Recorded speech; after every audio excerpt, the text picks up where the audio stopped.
Alright, this is the lesson for section 6.4 geometry.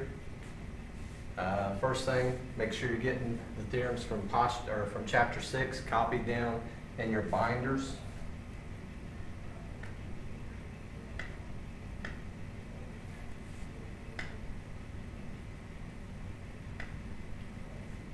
What we're going to cover today, parallel lines, dealing with the similar triangles, parallel lines, and proportional parts. Be able to use the rules about proportional parts. The rules will be the theorems and the postulates that we cover of similar triangles to solve problems.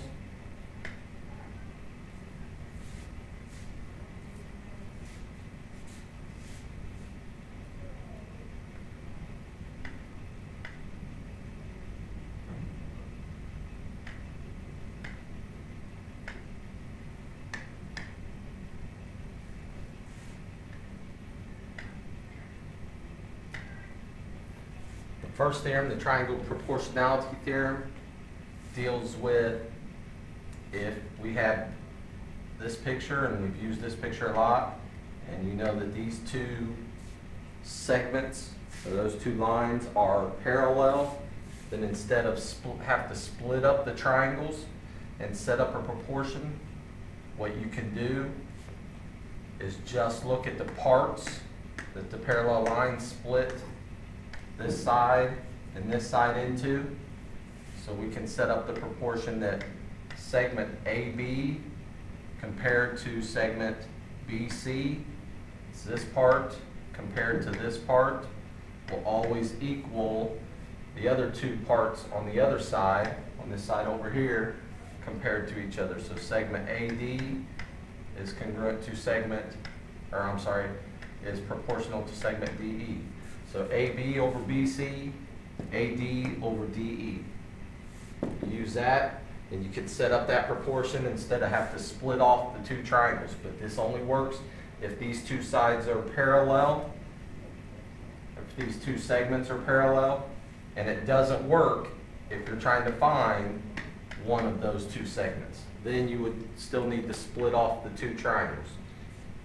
So it only works for this part compared to this part compared to this part.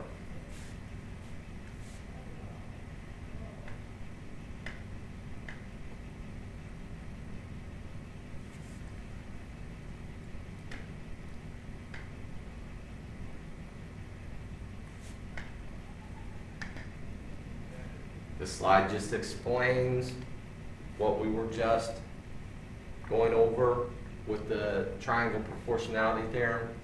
Again, this part compared to this part will always equal this part compared to this part.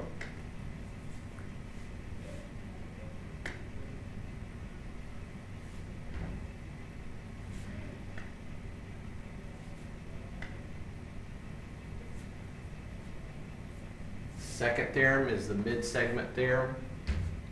Mid-segment tells you if this right here, which is called a mid-segment, it's a mid-segment if and only if it connects the midpoints of the two sides. So these two are congruent, these two are congruent, then that's called a mid-segment. That thing running through the middle is called a mid-segment. If it is a mid-segment, so if this part is congruent to this part, these two parts are congruent, then these two things are true.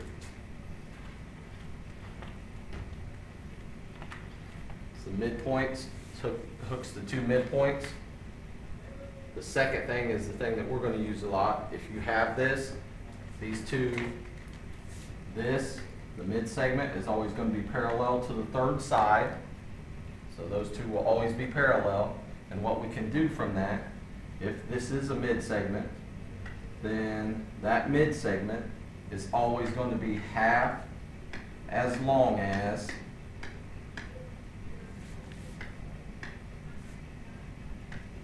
the side that it's parallel to, that bottom side.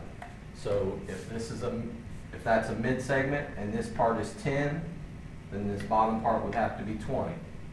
If the bottom part was or 18, then this part up here would have to be half that, which would be 9. So the mid segment's always half as long as the bottom side if these two are, and these two are parallel, if it happens to be a mid segment. But to be a mid segment again, that has to be congruent to that. This has to be a midpoint. This has to be a midpoint. So these two have to be congruent.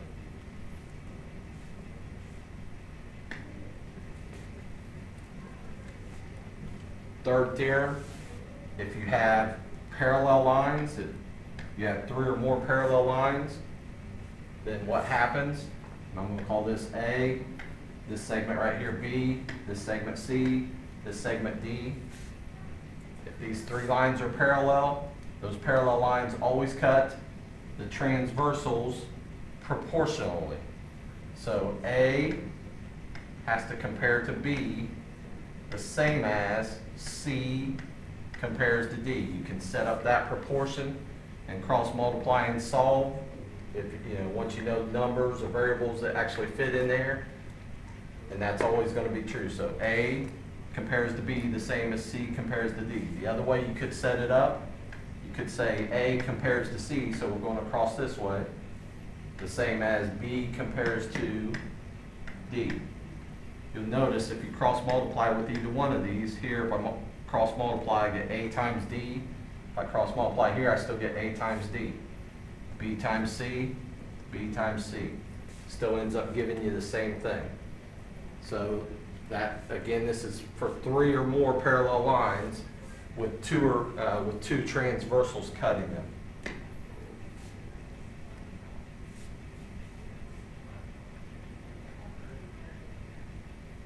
Hopefully that'll help you as far as working on page 311.